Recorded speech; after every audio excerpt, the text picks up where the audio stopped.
And joining me now to see where this royal discussion might land is Toby Miller, a Professor of Media and Cultural Politics at London's Loughborough University. Thanks for your time this afternoon, Toby.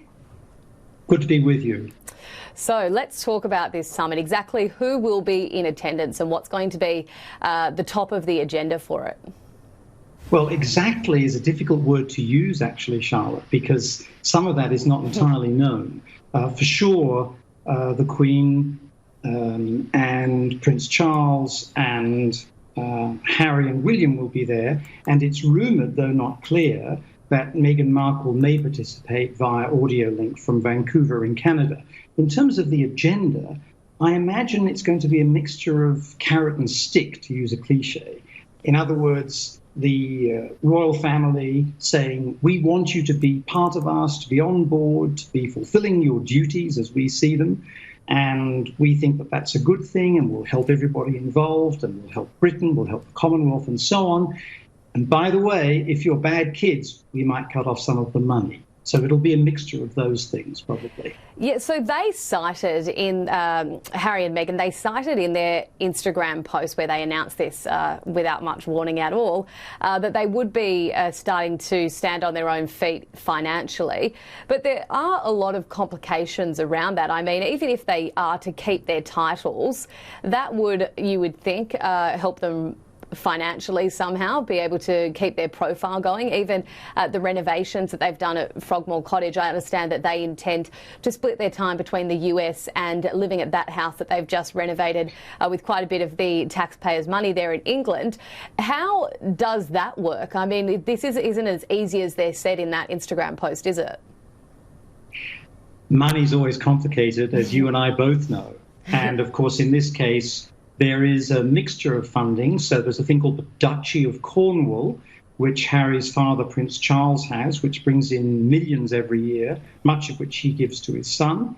There is, of course, Ms. Markle's own earnings. She went to a very fancy university for very bright kids, Northwestern, in Evanston, Illinois, just outside Chicago. She had a successful acting career. She's made her own income. And in addition, there are the monies that came to Harry from his late mother's will. So they have those forms of income, and they've already sought to trademark Royal Sussex as a term for the purposes of making money in Britain, in North America, and in parts of Europe.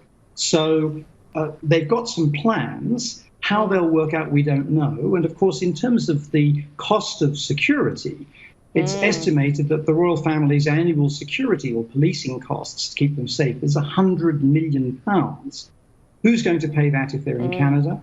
And as one of your earlier contributors asked, what is going to be the tax regime that determines how their money is assessed? And will it be assessed while they're in Canada, while they're in the US, when they leave, when they're in Britain, all of that. So it's a murky story, but they'll have some very, shall we say, creative accountants on the game for sure. Do you think that they should be able to stay in Frogmore College when they do spend time in England? Well, it's not for me to say as to what should or should not be the case. Put it this way. Harry remains a very popular royal in Britain. He's fallible, which is one of the things people like. He's not considered a monster in the way that Prince Andrew is probably currently thought of. He's not seen as a slightly doddering figure like his father, Prince Charles, is currently viewed.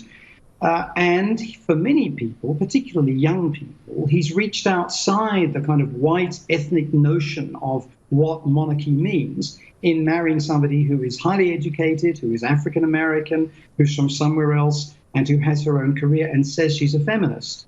So whilst there may be a lot of those Sandringham folk that we saw interviewed who are very much on the side, if you like, of the firm, as it likes to be known, there are plenty of other people in Britain who are going to be saying they're welcome, they should make their own lives, and they are part of our political system, so let them have a cosy life when they're here.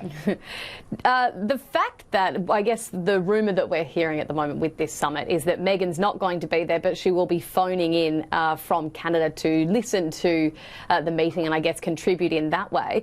Do you think that that is sending a message of a different kind, the fact that she's not going to be present there? I think there are probably messages from both sides here. The message from the royal family is one that I suspect she's been receiving really since they were married first, which is, you're an outsider and you're not a priority. The message she's sending, and Harry is sending as well, is, okay, we've got our own globe, our own sphere, our own arena of action that we're going to draw upon, and we don't only rely on what you have to offer and on your sense of duty. We have a sense of a new, young, modern monarchy and world with commitments to trying to diminish social inequality, diminish racism, diminish differences of economic opportunity between countries, and try to do something about increasing opportunities for gender equality. And so there are two competing messages about inclusion and exclusion. Yes, well, I think it's going to be a very interesting few hours ahead, certainly for the royal family and for us, waiting to hear for more details. Thank you very much for your time this afternoon, Toby. My pleasure.